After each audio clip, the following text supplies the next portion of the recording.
Công tắc cảm ứng Wi-Fi Viconex, điều khiển dễ dàng qua điện thoại.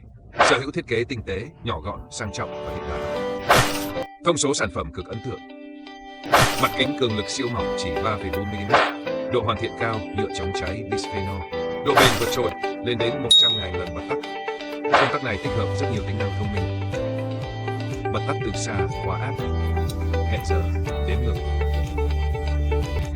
Mai ca ơi, Dạ, bật đèn phòng khách, kịch bản đã được kích hoạt thành công. bật đèn bếp.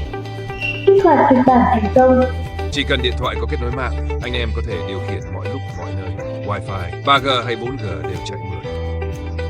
Những chiếc công tắc điện thông minh Viconex do công ty vật liệu xây dựng và thiết bị điện thông minh Khánh Trường lắp đặt thật hoàn hảo, mang đến trải nghiệm tiện ích vượt trội cho ngôi nhà của bạn. Liên hệ ngay để được tư vấn và nhận ưu đãi hấp dẫn. 0829 567 777 0835 902 555. Viconex nâng tầm ngôi nhà bạn.